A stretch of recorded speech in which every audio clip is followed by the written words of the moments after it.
Key Academy. That's survived an accident.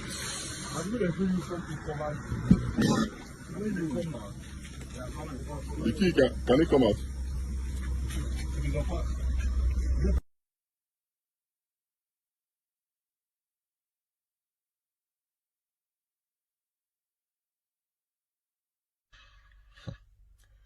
Terrible accident. I mean, very terrible accident. Believe me, terrible accident. In fact, I call it the day I died. Yeah, I call it the day I died because I believe that on that day, I actually died in that accident and I woke up. I believe I died and God just gave me a second chance and I came back because the car actually, my car actually somersaulted a couple of times, but I know that when it turned, when it turned upside down, that first hit upside down, I felt the pain. I felt the pain in my head, and I was just knocked out. Now, before I was knocked out, the moment I felt that pain as the car turned upside down and it hit the ground the first time, I felt that pain on my head and my neck, and I heard a voice. First of all, before the voice, my life was flashed before me, and everything happened. Like all my achievements in life were flashed before me, and it happened like in a split second. Everything was just flashed before me, and then excuse me, it ended with a picture of my daughter, and that was the last picture I saw. A picture of my daughter. That was it. The picture I had taken of her the night before I took off from Lagos. That picture.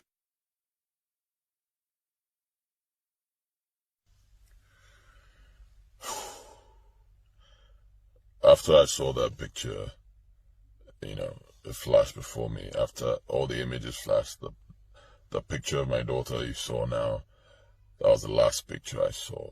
And then I heard a little voice. I heard, a very tiny voice. The voice said to me, "Yul, it's over. If there's something you wanted to do, sorry, you can't do it anymore."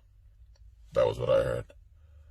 The voice said, "Yul, it's over. If there's something you want to do, I'm sorry, you can't do it anymore." And then I just passed out. That was it. And this thing happened the moment the car flipped the first time. I had that pain. The picture just flashed in my head. People always say that just before you die, that your life is going to flash, it will be flashed before you, and you see everything like something that was compressed in a SIM card. That was what I saw, and then I heard this voice, and then blackout. Like I felt my as if my spirit left my body. I wasn't feeling anything anymore. I knew the car was turning, but I wasn't feeling anything anymore. After that first hit, everything just went blank. I wasn't feeling anything. And then the next time I woke up, the car had already finished turning, and it was just there. It had plunged into that gutter, that big gutter. It just plunged into it.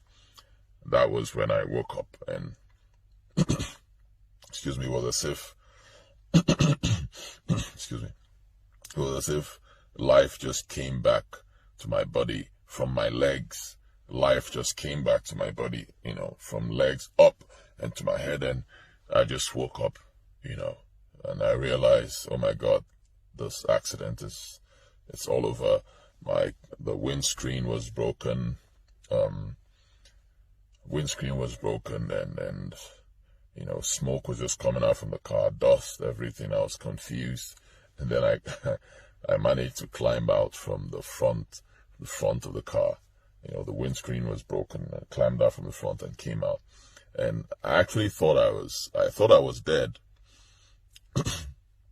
I actually thought I was dead because this thing happened on my way from Lagos. I left Lagos. I was driving to Asaba.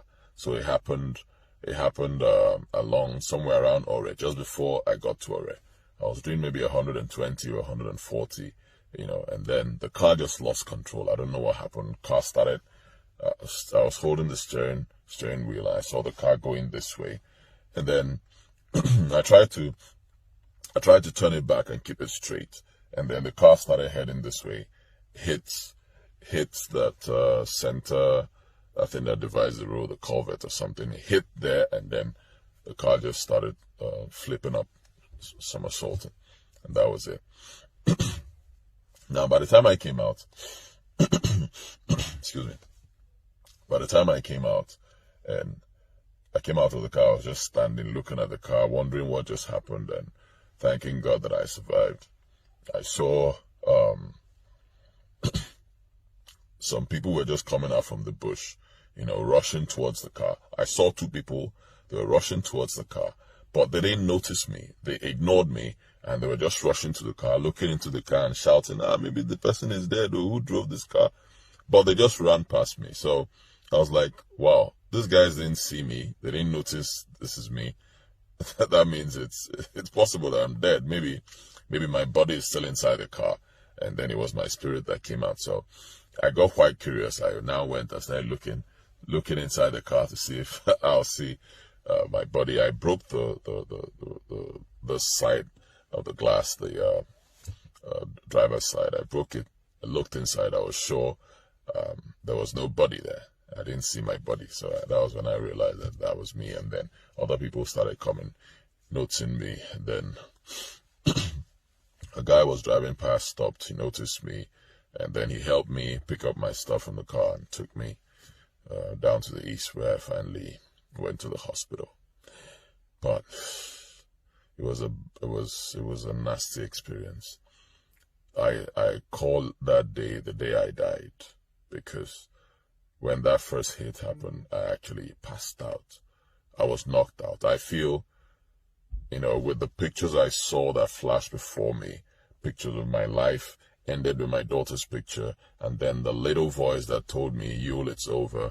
If there's anything you wanted to do, you can't do it anymore. With those things that happened, I feel I died on that day. And